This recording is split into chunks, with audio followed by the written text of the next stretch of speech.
Hello again, my mini painting compadres. I'm in a particularly peppy mood today. You see, the literal best of all seasons is upon us. That's right, it's Halloween time. Halloween, the one time where it's finally socially acceptable for me to put my collection of human remains in my front yard, as well as eat fun-sized candy bars until I literally feel like life is no longer worth living. So in honor of this most unholy of holidays, I decided to tune up and try out my brand new Anycubic Photon Ultra DLP printer and see what kind of spooky miniature I can paint today. And to be perfectly honest, I don't have the printer 100% dialed in just yet. I'm still having some issues with supports adhering to all parts of the model, but that's neither here nor there. What I have figured out is how to create really crisp 3D prints with this printer, so let's get to work. I decided on this beautifully ghoulish banshee as my subject for today because not only does she make me feel particularly festive, but it also gives me an excuse to talk to you about something I've been meaning to for quite a while. And these are tips, 7 to be exact, that I feel are particularly valuable for us to go from beginner and intermediate mini painter up a level or two. And quite frankly, they're not things that I often hear people talk about. Oh, and be sure you stick around to the end of the video. Tip number 7 is particularly spicy, and to me, it's been the most impactful in my mini painting journey, and I don't want you to miss it. All right, let's get right to it with tip number 1. Don't be afraid of color. And at its surface, this tip seems pretty self-explanatory, but let me explain a little bit more. Typically, when we prime our models or we start painting, we start from a black, a gray, or a white. But I think that more often than not, we end up with very flat, monotone color schemes because we just build up from a singular color. What I'm going to do for today's painting to demonstrate how adding more color around your model will really give you a better paint job is I'm going to paint this whole thing with this brick red color from below. Now, every color that we build up on this model for the rest of the paint job is going to be built up from this brick red. This will add a unifying color throughout the entire model and will add a richness to not only the shadows, but every paint that we lay on top of that, a bit of that depth of color will show. And I'm going to make sure I don't hide all of this brownish red as I build up color throughout the model. I want it to still show in places. If we just build up from dark blue to mid-tone blue to bright blue, we're just being very samey same. Things all look and feel the same. When we start to diversify what colors we use, the more depth, the more interest, the more eye-catching appeal our miniatures have. And I think by just starting with a uniform color that isn't black or white underneath our minis is a great way to start working your brain differently and figuring out how colors interact with each other on our models. Tip number 2, make sure your paint is fully opaque before you move on to the next color. Look, this is all pretty self-explanatory when we are painting our initial base coats over black primer. We realize that we're going to need 2 or 3 layers of paint before that black no longer shows through. But what our brain often forgets is that same process applies at every stage of adding a new color. The only difference is we don't have this big contrast from black to our new color as we do when we go from a dark blue to a mid-tone blue, but it's still not fully opaque. So you need to have a bit of patience and build that color up over multiple layers to make sure it's fully that new color before you move on. If you've ever wondered why your miniature doesn't quite pop as much as you'd like, or its colors don't really strike out at you as much as others you've seen from other painters on the internet or at your local store, this is often the reason why. It's really hard for our eye to catch that one layer of light blue isn't as fully bright as it could be because it does look different than the colors next to it. You'll often just have to work up a routine of doing a coat 2 or 3 times to make sure it has its full opaqueness before you move on. You can't always trust your eye when it comes to this stuff. Tip number 3, place a brush stroke and leave it be. As soon as the paint leaves our brush and is placed on the miniature, it immediately starts to dry. Acrylic paint is notorious for drying really fast. Now, different paints with different additives can dry at variable speeds, but it's safe to say they're drying pretty darn quickly. I usually think that if more than 3 or 4 seconds have passed from when I placed a brush stroke, I do not want to touch that paint at all. Place down your brush strokes and move on to another section of the model that will use that color. You can always come back and add extra layers later. One thing that I find that gets me in the most trouble is I go around the model and I go back to where I just started and maybe 15-20 seconds have passed and I go to place another coat.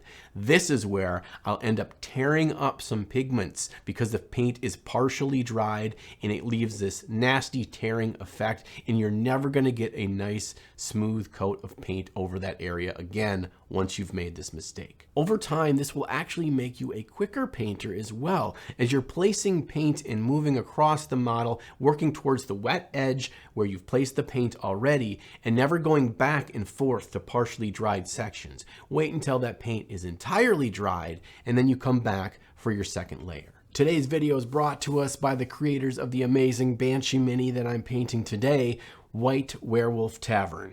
Each month, White WEREWOLF Tavern releases a minimum of 15 new models for you to 3D print at home. And what I like about them is they give you a nice combination of gaming pieces at 32mm scale, including D&D stat blocks, as well as 75mm scale and busts for display painting practice. And seeing as it's October, White WEREWOLF Tavern is releasing 26 new horrifying models this month under their collection titled The Cursed Mill. You can receive each of their monthly selections by backing them on Patreon. And as a nice little bonus, when you sign up, you get a bonus chest that includes 12 free minis. I love that they have a loyalty program. So when I back them for 2 consecutive months, I get this bonus exclusive mini. And if I back them for 3 consecutive months, I get the King Iron Car mini, both at 32 and 75mm scale. This is literally the only way you can get this model. And if you want to try them out by just buying 1 or 2 minis, head on over to their My Mini Factory page. There's a coupon actually in the video description below for 50% off your total order on their My Mini Factory page. A big thank you to White WEREWOLF Tavern for supporting the channel. I've got links below in the video description of both their Patreon and their My Mini Factory page. Tip number 4, wick your brush every single time.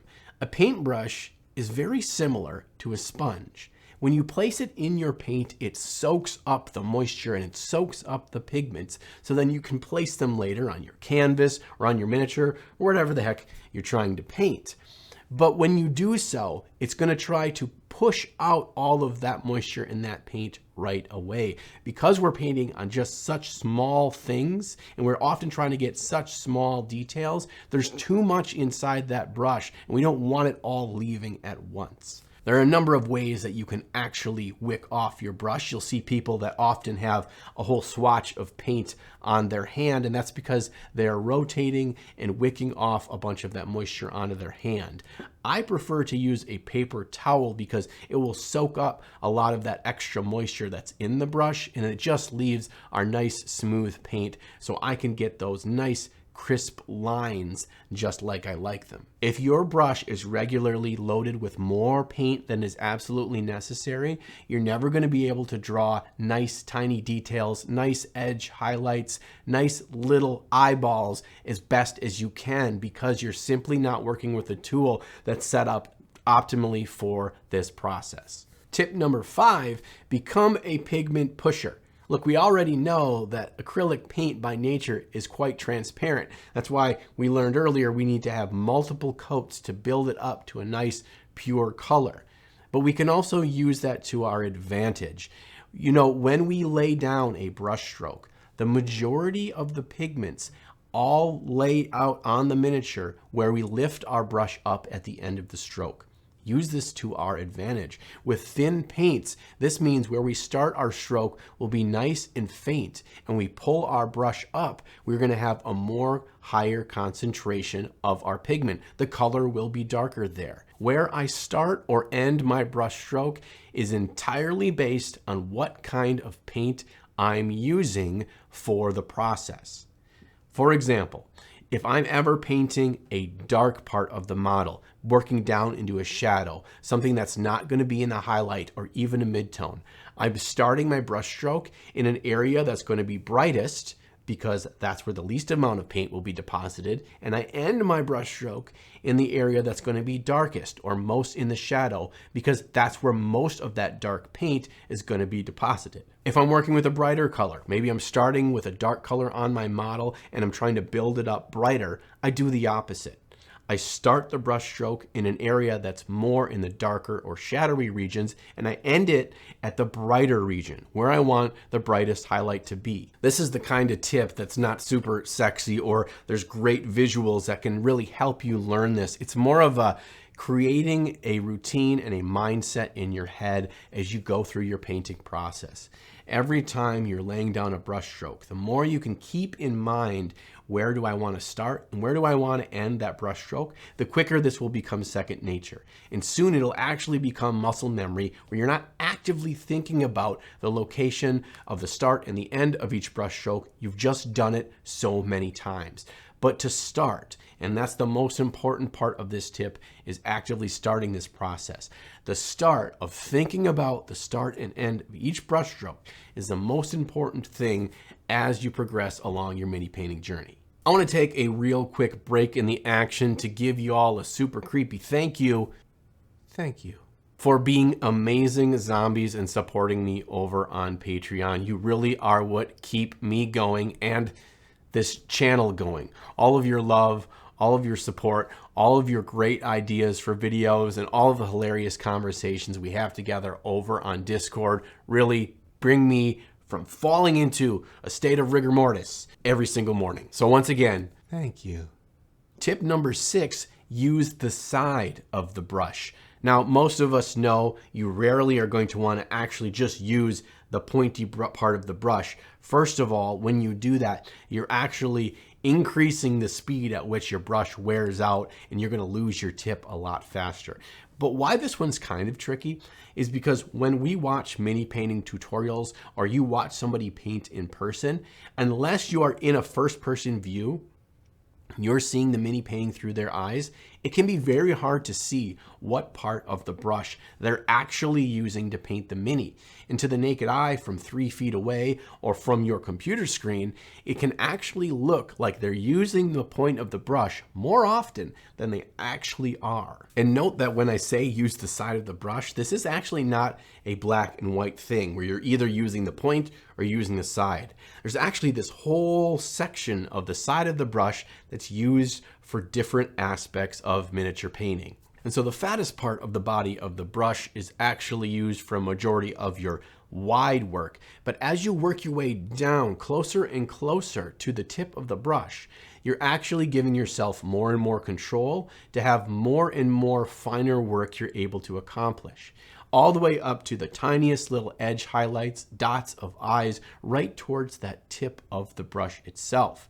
So if you wanted to do 2 levels of edge highlighting, as we often see done in Games Workshop minis, you're actually going to do your first edge highlight using the side of the brush roughly on the middle of the body. This will give you a wider edge highlight because it's not really toned in on the side of the brush. And then when you go in for your final edge highlight and you want a more clean, thin line, you use the side of the brush near the tip, and this will give you a nice, fine line. By just being aware of this, over time, you'll make some conscious decisions and you'll see, yes, for this desired result, I'm going to want to use the edge of the brush roughly at this spot. And last but not least, tip number 7, and what I feel to be the most important tip of today, is brush pressure. If you want to create the finest hint of hairline scratches, if you want to create an eyeball that has all the depth of the human eye, but smaller than the head of the pin, being able to control how much pressure, that tip of that brush, you can apply to create the painting technique you're going for is the tool you need for success. At its core, what I mean by brush pressure is having an understanding of how much of the brush tip or side is actually touching the model once we begin our brush stroke. When we start miniature painting as a beginner, this is not an aspect we think about. nor should we. We should be there to have fun, get paint on the model, get those models on the table or in our cabinets at home. But as we want to improve, I think the number one thing that brush pressure can do is allow us to improve without worrying about which painting technique we need to get better at. If we have more control over our tool, and that is the brush, the better we'll get no matter how we try to improve our painting in other areas. So how do you go about getting better with brush pressure? Well, the most important thing is acknowledging that it is a thing, and try to be cognizant as you're painting a very small detail of just keeping as little amount of that brush tip as possible to actually touch that model. You'll often see when myself or other miniature painters in their videos are painting something that is a very fine detail or maybe a free hand of an area, they're actually going back and forth with the brush above the model. They're swiping, swiping, swiping, and like slowly getting closer to the model because they want to just barely touch that model. And it's easier to miss a few times, and then when that third or fourth stroke actually hits the model, they get the one line they were looking for. So you can practice that. Understand where you want the brush to grow and slowly pull it into the model, and you'll get that one stroke. Because really at the end of the day, becoming better with brush pressure means you become better at painting smaller details. That means that those tiny, tiny models that we spend so many hours painting, you're gonna get better at making them look clean and crisp and having those fine little details looking just the way you want it. So there we have it. Those are the 7 mini painting techniques that I don't feel get enough love and attention as they should. They really seem to me as some of the most important fundamentals that if we can get better at, we will all improve as mini painters that much quicker. But what say you? Let me know down in the comments below if there's other non-talked about mini painting techniques that you think we need to discuss. Or maybe you've tried some of these and maybe some trials and errors you've had along the way. Well, the clock is about to strike midnight, which means I am going to turn back into Pumpkinhead. But before I do, I wanted to give you all a real quick thank you. Thank you, all of you, for your support. Thank you for watching my videos. Thank you for liking and subscribing. Thanks for those of you that support me on Patreon that help keep this channel going and hanging out with me on Discord and having access to other fun stuff like my weekly vlog. Thank you for those of you that support me by using my affiliate links in the video description. In some cases, you even get some sweet discounts there, but if it's stuff you're already buying for your hobby, you can support me as well at no additional cost to you. And last but not least, thanks of all of you that have supported me by purchasing merch, including new things that just dropped this week, like mugs to put your paint water in, pint glasses to drink your booze in, new stickers and posters as well, and I've got more stuff coming up soon. Now, if you'll excuse me, I've got to get out of here and eat my weight in Halloween candy, and you need to get out there and slay the gray.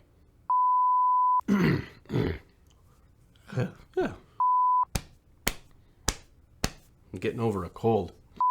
It is hard not to cough through most of these lines. I like to start my stroke in an area that will be based on that paint. Whew.